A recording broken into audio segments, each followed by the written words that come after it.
I acknowledge there was an issue and has been an issue in the past where people may not have received a written contract as quickly as they would. I mean, since I came in January the 10th, this is my 77th day, by the way, I've signed over 380 contracts. So if a contract comes in front of me today, which has gone through the due process from HR, I will sign it on the day it's put before me. Now, there are legacy cases where in the past contracts may not have been managed the way we wanted them or as efficiently, but we are addressing all the legacy cases. But can I assure our staff and assure the public, if you are employed by the GHA and you're offered a permanent position that involves a contract, it will be signed as quickly as possible for you. Okay, those 380 contracts that you say are signed and ready to go. Mr. Hennessy was on Viewpoint on Thursday. I imagine you've seen it. He says it's not quite as simple as them being ready to go.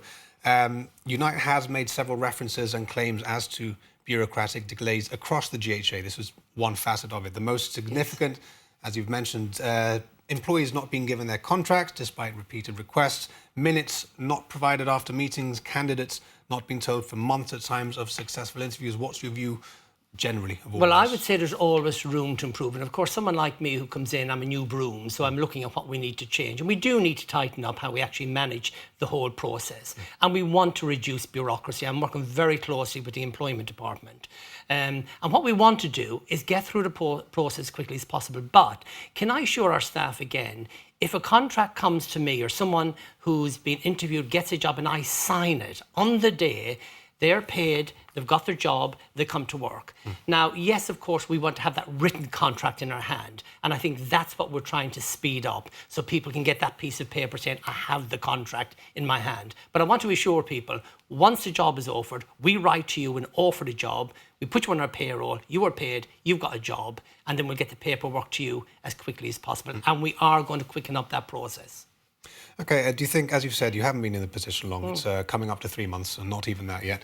Do you think there might be an issue of you're having the best of intentions moving forward, but Unite dealing with what it sees as long-standing issues that have been existent over years, perhaps if not decades? I mean, it's always a problem when a new boy comes in. I mean, I found since I've come in, I mean, there's a kind of a queue of people wanting to tell me everything that's wrong with the organisation, not what's right with the organisation. I think, you know, such good things are happening in the GHA. We need to acknowledge that as well. But I agree, there's things we need to do smarter, and that's what we want to get better at actually doing. But I would say to Unite, I meet with Sam once a month. Every second week, my director meets with him to actually talk about, you know, industrial relation issues. Tell us what's wrong. I went through tonight, since I came in January, there was 29 issues raised by Unite with me.